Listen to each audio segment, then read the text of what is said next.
This edition of MacVoices is supported by Headspace. Meditation made simple. Visit headspace.com/MacVoices for a free 1-month trial. Welcome to MacVoices Live. This is the talk of the Apple community, and I'm Chuck Joyner.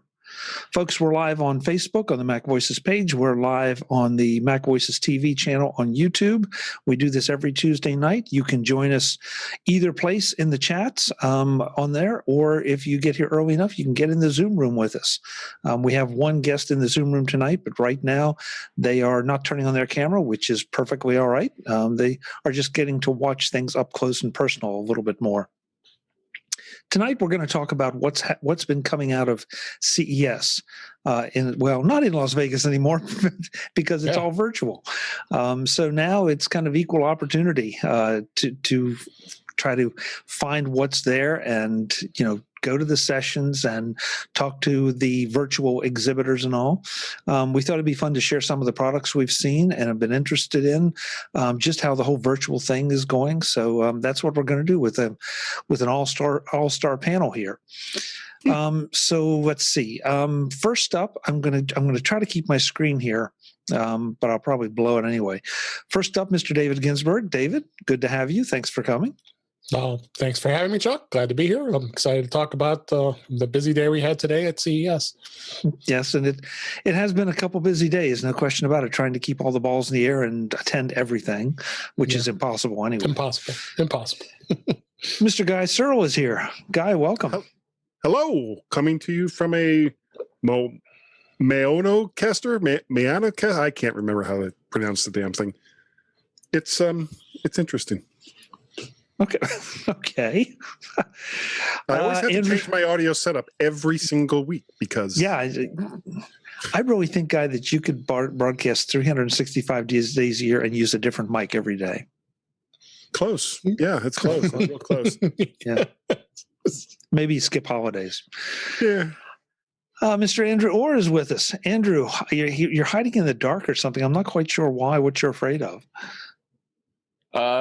Everything. But it's good to be here. And there are a lot of cool stuff coming out of CES, so this will be a fun chat. Yeah, I agree. Mr. Jeff Gamet is here. Probably some lights too. we can live in hope. Jeff, how are you? Thanks for being here. I'm doing great, and as always, it is awesome to get to hang out with you and everyone else. Well, that's good. Last but not least, with, again, one of his trademark backgrounds that I'm going to ask him to explain is Mr. Marc Fuccio. Marc, good to have you. Thanks for being here. Hi, Chuck. Hello, everyone else. It's good to be here, Chuck. This is really becoming a fun weekly event because in COVID, we just don't get to go out and socialize with as many people as we normally would. So this is something that is filling the spot. And as for the background, I was listening to one of your other podcasts, which I hope a lot of the viewers and panelists do. You were talking with Jeff Carlson about his book, Take Control of Your Files. And he was talking about tagging, and he was looking for an example, or you were looking for an example of something, and you couldn't think of anything. So he said, kumquat. You said, that's a word I would never use in any other context. I figured, well, I like the kumquat fruit. It's actually quite tasty. And along with that, it turned out the fruit I was thinking about is the fruit on my right. The red one, the lychee one, with sort of all those hairy things on the outside of the shell, which is a rather disgusting looking fruit. But if you pop it open, it's really wonderful. It's sort of a citrusy blend, kind of a hint of lime and orange, and sometimes maybe, if I dare say, a hint of coconut. But of course, everyone's palate is unique and different. So that's what inspired this background, because it's the start of the year. People can go out and explore and try new things and get on a healthful diet and lifestyle and everything else. So, that's what inspired the background. I owe it all to you and Jeff, Chuck. Well, I'm delighted that I inspired you to come up with something like this. I didn't. I hope the kumquat didn't take any offense. It was just not a word that comes up in my vocabulary very often. I'm sure you can find some at your local Whole Foods, and you can enjoy them too. I'm not sure if they're in season now, at least in this hemisphere, but give them a try. They're definitely an experience. Sounds good. All right, so this week in fruit has now wrapped up, and we'll get to it. What? TWIF, this week in fruit. TWIF? Oh, Yeah. TWIF. Yeah, TWIF. Okay, that's a new one. So guys, I don't even know where to start because CES, even virtual CES, is kind of daunting, and so I don't want to spend too much time for the folks who don't have the opportunities that we do to attend some of these things, simply because you did have to be registered or do have to be registered. But that said, I'm kind of curious just to get some general impressions as to how you think this is working. Is it working? Is it viable? I know that I did see one statistic that said that there are 1,900 exhibitors as opposed to the 4,500 that are usually there. So how's it going? David, I'll let you start. Yeah, no, it's been an interesting experience so far. It started off with the keynotes when the opening during the day, and it was relatively easy to get to the different videos. But there were some navigation challenges. You're trying to, we had media day the first day, and of course the exhibitors weren't there yet, so you were anxious to get to the exhibitors, and you go there and there's nothing there, so you're like, oh, where's everybody? But they weren't there till just like if it was in person, they weren't there till the next day. But getting in through to talk to people, we would have to use Microsoft Teams sometimes, so that was a little bit of a challenge. But they did have chat sessions and then being able to watch videos. But I was able to still have a good experience so far, breaking away, being able to have some meetings with folks. And but overall, I think it's not bad considering they've got people that are actually. I think Justine and Rich Nemero are doing the openings to guide people, and then the keynotes themselves were very, very interesting for the most part. Some were not so interesting, but so far I'm been pretty happy. I mean, it still doesn't beat being in person, that's for sure. Yeah, and I agree with you that some of the keynotes and some of the presentations are not interesting. But that's because they're not interesting to us. Right. I mean, this is such a wide-ranging show that a lot of the thing, okay, I don't really care about a refrigerator, but there's a whole industry out there that does, and there's probably a refrigerator keynote somewhere. So it is so broad in scope that it's hard to say, yeah, this is not for me or that's not for me. Right. Andrew, how about you? I know that you've been paying quite a bit of attention to this because I've been seeing some of your posts to the Mac Observer. What is your take on this? Yeah, I actually haven't been to a lot of actual Zoom events myself.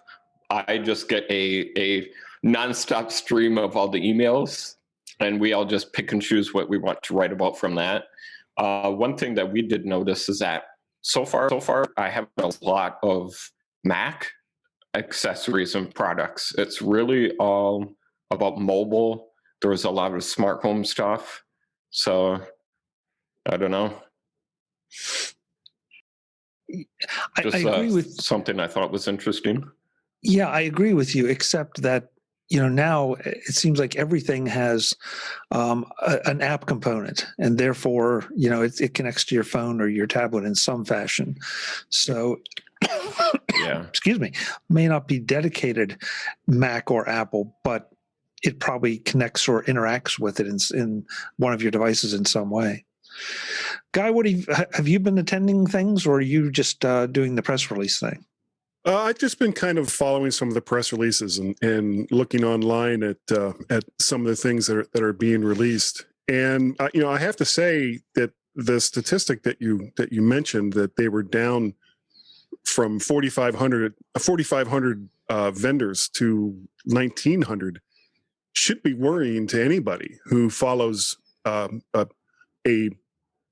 big conference like this. To lose almost 2/3 of the companies that are really the lifeblood of something like this. It reminds me, 2007, Apple released the iPhone. 2008, I think it was something else, and all of a sudden, it was either 2009 or 2010. Apple just said, we're just not going to do the Macworld Expo anymore, and it took like 4 years, but the writing was on the wall. The expo without Apple was dead, and CES is kind of a different beast because it really relies on vendors getting together with manufacturers and seeing what's out there and having them explain in person the kinds of things that the manufacturers are making, they're going to be offering over the year. And without that pressing the flesh, I think that CES could be in a lot of trouble. So hopefully next year, if everything gets to more to normal, that CES will be able to come back strong. But it is, to me, it's very worrying that so many companies have decided to bow out of it.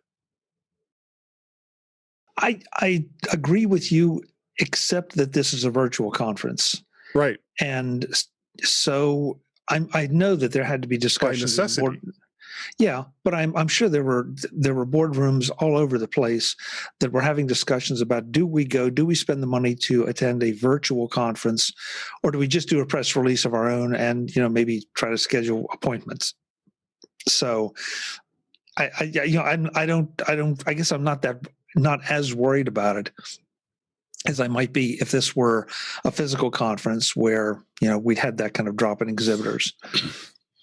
I have a hypothesis on this. Yeah. Okay, Jeff. Yeah, because I was going to come to you because you've covered CESs before. Right now, you're not working for a news outlet. So hypothesize and comment.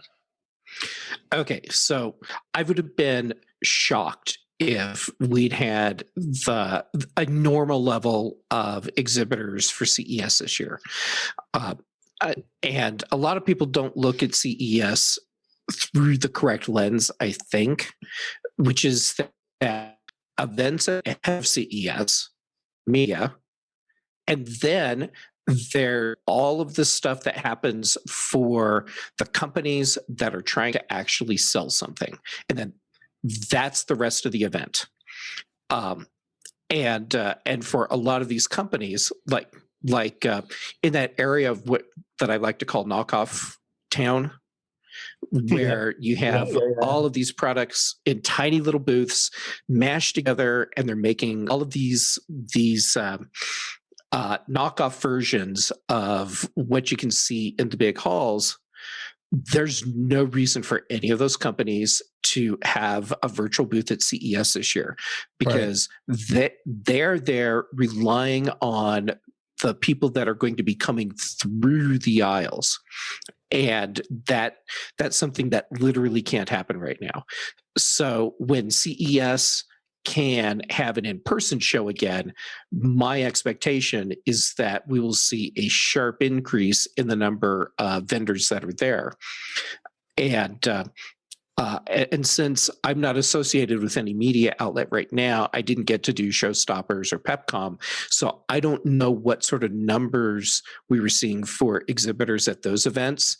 My guess is they were, relatively speaking, similar to what we would have had in a regular year, because they know they have the media's attention for those events. Yeah. Before we go on, I want to welcome Frank Petry. Frank was here earlier and was having some trouble. Frank, are you worked out now? Can you hear me? Yes, we can hear you. And you can see me? We can see you. Am I breathing? Well, so far. Well, let's hope so. Don't touch anything. Did they cut a woman in half yet? Not yet. You missed all the kumquats there, Frank. Sorry. You did. Oh, they're all gone. My God, Mark brought all the fruit. Yeah, Frank, just in case you didn't know, kumquat is Chuck's safe word.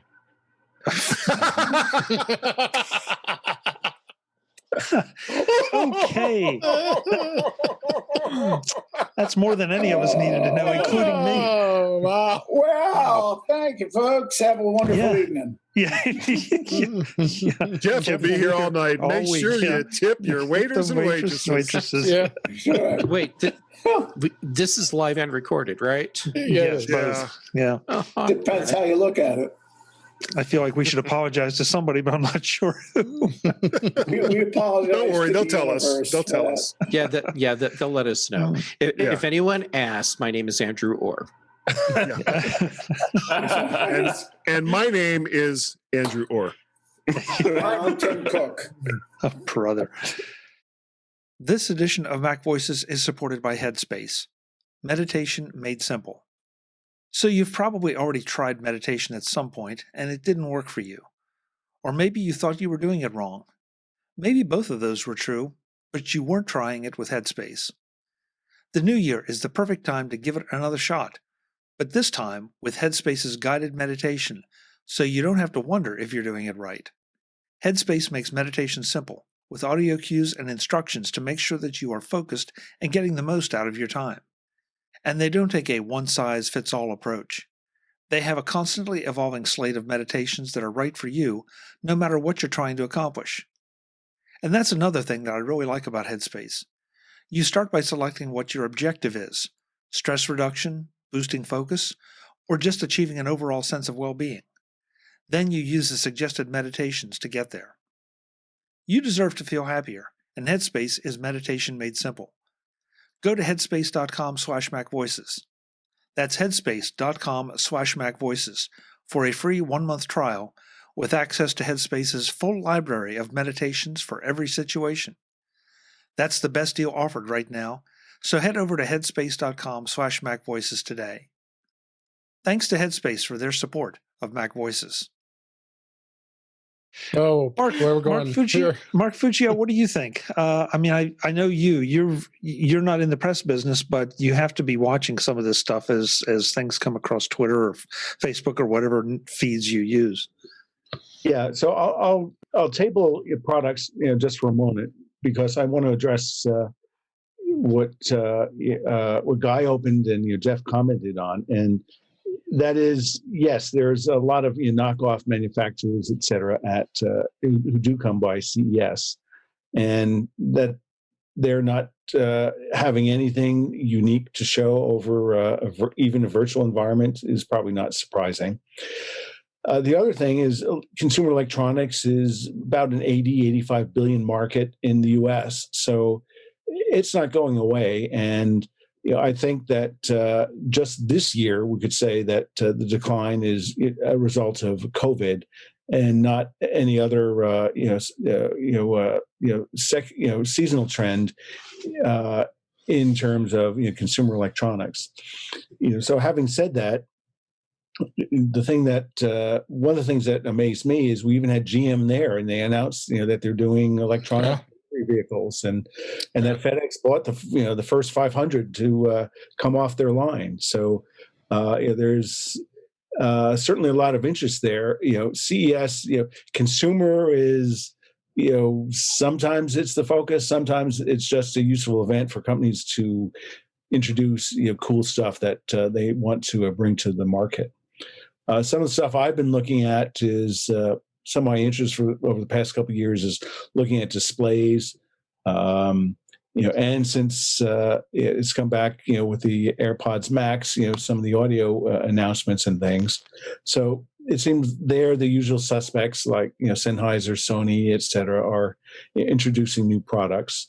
The thing I was most interested in is LG. Apparently introduced a rollable phone, not a foldable phone like their competitor Samsung has had over the past year or two, but a rollable phone. And I can't seem to find any pictures anywhere on the web that shows what this thing looks like. Everything you see is sort of a flat, flat phone that's been opened up. So It's a thing on YouTube, a video. It's on YouTube. Okay. Yeah, video. Yeah, a little short. I think they did 9-minute keynotes. They truncated them. Make sure how it works. It's excellent to look at. I mean, it's like I want to buy it. So can you tell us, what does this rollable device look like, and What it is think of sort of like an elongated. Take a take a iPhone 12 Pro, stretch it out another inch or two, then flip into landscape mode, grab the one side and pull it out 2 inches. And it's absolutely brilliant looking. It's sort of like, well, I'll say 3/4 the size of an iPad mini. So is the rollable just that last couple inches, or is it the entire display screen? Well, you pull it both ways. Actually, it was like the display. It's the rollable is the material that it's projected on, and I don't know. What were you going to say, Guy? I was going to say, does the screen itself roll into this, whatever it is that you're grabbing and pulling out? Yeah, it does. Matter of fact, they even showed a thing. I figured who it was. Dave would know. Somebody today showed a rollable thing that sort of looked like an electronic parchment that you can open it up, and it was like about 3.5, 4 foot wide or something like that. Well, that would eliminate the problem of the folds that you see on the foldable phones, where you see the creases. Yeah, got the seams; those were gone. Yeah. So if it's like under constant pressure as it's rolled and then unrolled, then it short of somebody coming up with like a hammer and smacking the crap out of it, it should be should retain its shape, right, without creases. Yeah. The only thing I might worry about is that whatever it is that it rolls into, as you constantly pull it in and out, there could be like friction marks as it rolls in and out of whatever it's connected to. And again, this is without seeing whatever this video is. So that's true. When they show it, when you only see it, they've only done it 2 times. But if it holds up, it's like, I'm in there. I'll buy it in a heartbeat. Yeah, I guess this is the reason why CES won't go away, because the being able to be there in person and look at these products is critical, and getting the media to look at these products is critical. I remember a couple years ago, I got to see the prototypes of rollable displays. And they were really cool, and they were really fragile, and we could look at them, and they would bend them some for us, but they didn't want to do or give them to us. We could roll them up like a scroll, but they said, this is coming. Just can't do that yet. So seeing those proof of concepts a couple years ago, and now seeing them in a prototype phone, it's the right year for that. I'm just bummed that's not something we could see in person, because actually seeing that in action would be really cool. But let's not forget that one of the hallmarks of CES is that 80% of the devices never see the light of day. Yeah. So, that's why I hate to waste too much time on just the prototypes and the experimentals, just because, the odds are that we won't see them, or we will see them in a completely different form by the time, if and when they ever hit the market. Lots more to talk about. Yes. Yeah, exactly. Joining us is Ms. Kelly Guimont. She's been waiting patiently to be introduced. And so, Kelly, welcome. Hey, everybody. Just Hey, like Kelly. CES, there's one lady and a whole bunch of dudes. Well, the What do they call invitation's out there for the ladies. Come on in. Hey, as I was watching the CEO from Best Buy, she's a lady, so she gave a good keynote. Keynote. But Best Buy's not an electronic store. I didn't see it. David, what were her key points? Just talking about how Best Buy was doing a very good job of sustainability, just able to weather the storm, and how our company came into came together and was able to react after the pandemic hit. And of course, they had to discuss this diversity a little bit too, because the Black Lives Matter and all that stuff. So, but more so the fact that the company was able to sustain after store closings and all of their associates were able to continue to work. And it was very, very positive and very, very inspiring. So did anyone here, see the GM electric truck announcement? And so I did. What do you all think? Bummer. Sorry, bummer? No, yeah, I did. I did see it. I did see it. The GMC Hummer, the EV was pretty impressive. It's a pretty truck. Yeah. And when you think that it's gone from probably what was the worst mileage of any vehicle ever made to an EV is just insane. Didn't the Chinese buy the original molds? Bolt? I actually, it's weird. I had a guy, this is no lie. I go every year. Well, I used to when we could go outside. I went to a thing for handicapped people called Abilities Expo. And some guy decided, I'm going to make a vehicle for handicapped people made here in America. And that was going to be his pitch. Well, what he did is he went out after Hummer went out of business and bought the majority of their stuff. He built new trucks and he tried to sell them off as vehicles for the handicapped and wheelchairs. 12 miles a gallon. And then this is no lie. The guy goes, but I know it's comfortable and everything and it's strong. He goes, but that's not the real good point. I said, what's the good point? He goes, follow me. Leads me to the back of the truck, opens the door, and shows me the payload. He says, you could probably get about 20 sheets of drywall rock in there. Now, I'm sitting in a wheelchair facing this guy, and I go, does it look like I'm going to be picking up cinder blocks anytime soon to you? I mean, what's with you? They were nuts. But yeah, he didn't understand that you weren't going to rebuild the Empire State Building anytime soon. I don't think he understood math. Well, so is this vehicle coming out? I mean, or is this yet another prototype? No, this is coming out.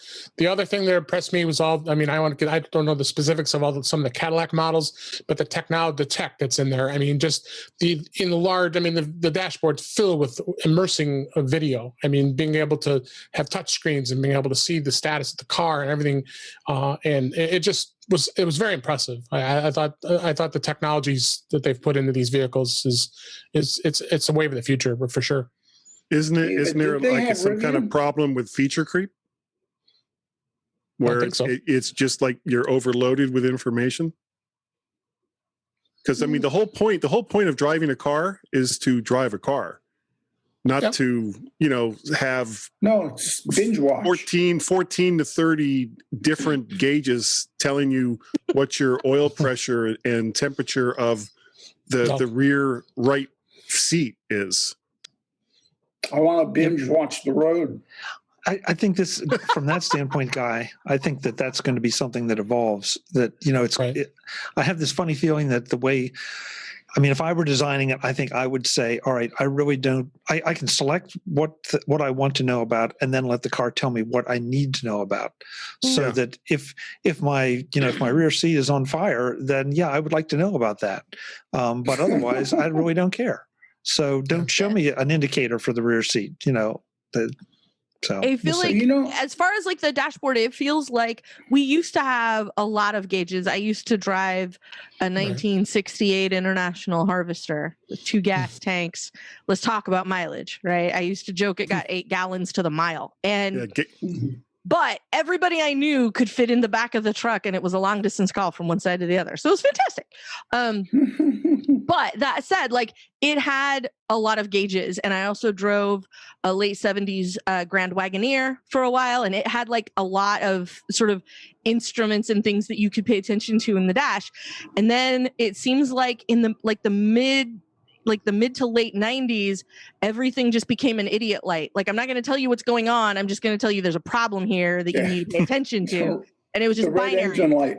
Right. Like, it was just check engine and that was it. And there was nothing else. And I think that probably goes hand in hand with, like, when you open the hood, there's only so much you can do with what's in the engine now versus what was in a 1968 International Harvester. That hasn't changed. That's a separate conversation. But like, it feels like we're going a little bit back the other way to where you can actually still get some information about your car and maybe head off something before it turns into a light that comes on.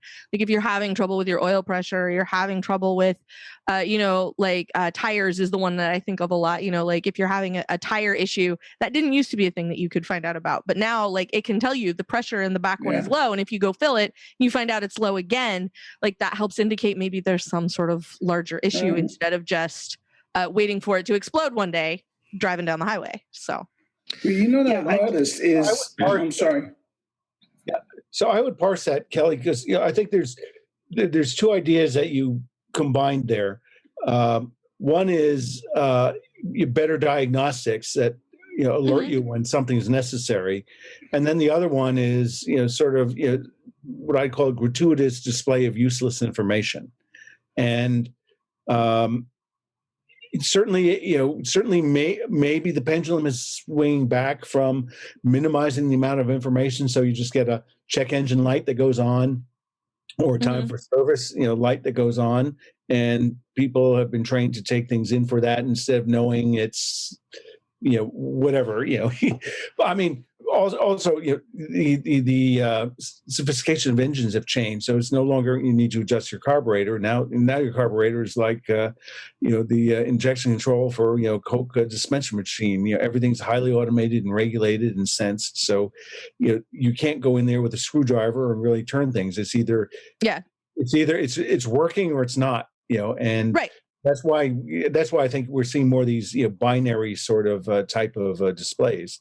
Right, because even if there is a problem, it's not like you can do anything about it. You can't go roll under the car and do the thing and make it better. Or you could if you wanted to, but I mean, increasingly a lot of people seemingly don't want to.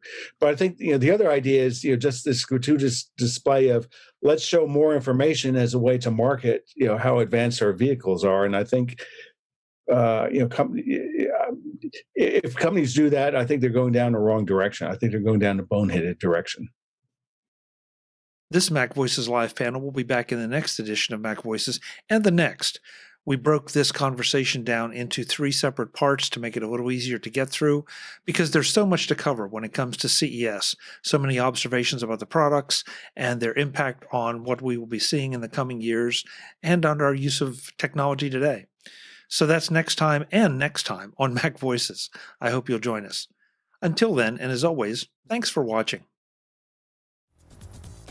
Visit MacVoices.com for show notes and to connect with Chuck on social media. Get involved in our Facebook group or like our Facebook page, and get more out of your Apple tech with MacVoices Magazine, free on Flipboard and on the web. And if you find value in it all, consider supporting us through either our Patreon campaign at patreon.com/MacVoices or by making a one-time donation via the PayPal link on our front page and in the show notes of each episode. You will join these fine people who help bring you MacVoices.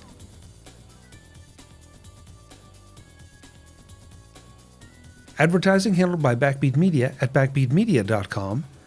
Bandwidth provided by CashFly at cashfly.com.